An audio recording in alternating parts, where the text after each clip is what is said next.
Hey guys, welcome to K-Spilly. So today we are gonna take about the dark side of K-pop, assault, prostitution, suicide, and spycams. If K-pop has a spiritual home, it's probably SM Town. Operated by SM Entertainment Co., the six-story complex in Seoul's wealthy Gangnam district is a high-tech shrine to South Korea's most successful cultural export. The lobby walls are covered with framed black and white headshots of SM's idols, as K-pop stars are known. By the elevators are hundreds of Polaroid-style portraits of the same artists in a more candid light, albeit with skin so touched up it appears carved from marzipan. The centerpiece of SM Town is a museum honoring the label's most prominent groups.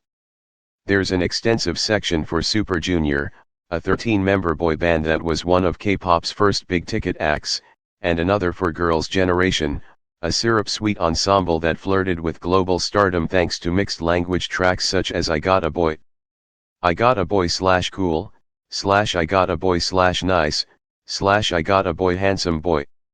There are also several displays for SHINA, a 5-member male group.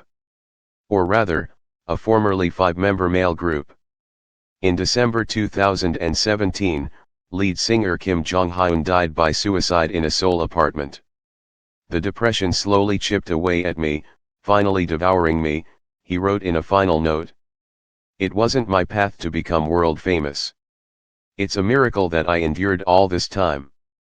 Kim was 27, had he been revered in the West, he might have been remembered in the same breath as other megastars, such as Jimi Hendrix and Amy Winehouse, who died at that age.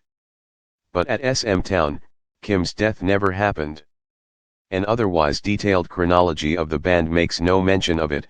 On one side of the relevant date he's in the photos, and on the other he isn't. It wouldn't be entirely fair to call this a metaphor for K-pop's core bargain with its audience, but it wouldn't be completely wrong, either. K-pop depends on a highly controlled relationship with fans. The idol, the genre's base unit of stardom, is gestated from adolescence through years of grueling training. When he's ready to meet his public, his labels place him in a group, flowing his image and voice into the music, video, and social media streams of fans across East Asia. The ideal idol has a moral record as unblemished as his pores, eschewing drugs, gambling, and public misbehavior of any kind.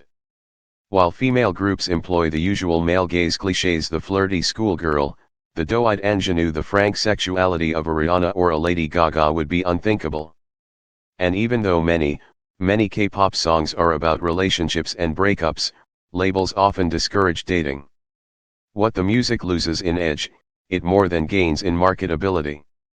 Korea and Japan are conservative societies in many ways, and China, a nascent market, often bans foreign acts it deems negative influences. But the wall of virtue collapsed this year, thanks to a scandal that continues to grip the industry. It began in January, after a man said he'd been beaten by guards for trying to stop a sexual assault at Burning Sun, a Seoul nightclub partly owned by Seungri, one of K-pop's most bankable stars. The claims spiraled into a series of overlapping allegations related to sex trafficking, date rape, spy camera recordings, and bribery. Seungri and several other idols are under criminal investigation, while the founder of YG Entertainment Incorporated, the label responsible for K-pop's first global crossover hit, Gangnam Style, resigned as a result of the turmoil. Prosecutors, meanwhile, opened an inquiry into whether police had been running interference for stars, ignoring reports of sexual assault and allowing venues such as Burning Sun to function as hubs of predatory behavior. The scandal shone an unflattering light on the idol system, which elevates artists from tightly regimented training schools to stardom in their early 20s with money and fame to burn.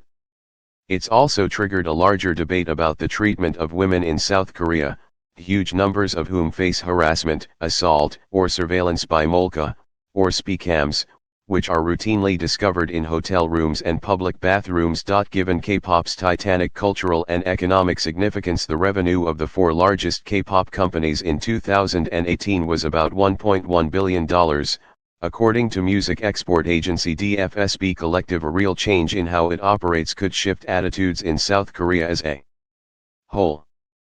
but in a country where social progress often lags behind technological and material advancement, no one is getting their hopes up.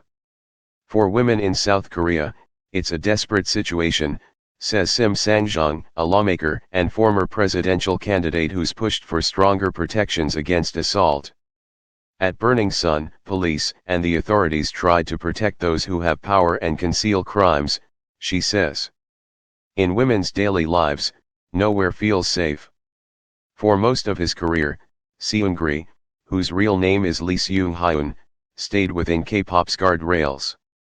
Born in the southern city of Gwangju, he made his debut at 15 as part of Big Bang, YG's first attempt at an international idol act. Reception was initially mixed, but the group eventually became one of K-pop's biggest names.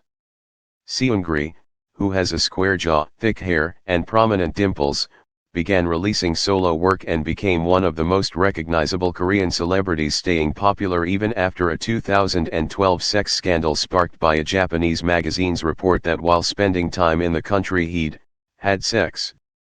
He appeared in Korean and Japanese movies and variety shows, and in 2018 embarked on his first solo tour, to support his album The Great Seungri, whose cover depicted him in a Gatsby-esque tuxedo. Even as he reached the heights of Korean entertainment, Seungri faced a looming challenge. All South Korean men must serve in the military for up to 2 years, understandable, in a country still formally at war with its northern neighbor. K-pop stars tend to defer service for as long as they can, but they must, almost without exception, enter the military by 28. Tastes shift quickly, and once an idol has disappeared from the public eye, he may never regain prominence. This deadline pushes many male stars to diversify their income by investing in restaurants, bars, fashion labels, and real estate. Seungri, who was due to enlist this year, took a more energetic approach than most, starting a ramen chain and taking a stake in a cosmetics company. He also invested in Burning Sun, a nightclub in the basement of Gangnam's Le Meridian Hotel, serving as the face of its marketing efforts and making periodic appearances as a DJ. In December, a music video art director named Kim Sang-kyo posted to an online forum an account of a night he'd recently spent at Burning Sunday. Kim said that as he was leaving a friend's birthday party in the early hours of the morning, a woman he didn't know ran up behind him, apparently seeking protection from a man who was chasing her. When Kim tried to stand between them, the man threw a punch, followed by several others who did the same. Outside, Burning Sun security guards continued the beating. According to Kim, the police dismissed his account and accepted the guards' explanation of what had occurred, taking him into custody and delivering yet another beating. Officers later accused Kim of engaging in sexual harassment himself, which he denies. His post went viral in January, prompting Seoul police to investigate. After local media published transcripts of texts that they claimed showed Seungri arranging prostitutes for visiting investors, officers questioned him about suspicions that women were being trafficked and assaulted at Burning Sun. They declared him an official suspect in a prostitution investigation in March. His lawyer declined to comment on the allegations, though Seungri has previously denied wrongdoing. Burning Sun is no longer in business.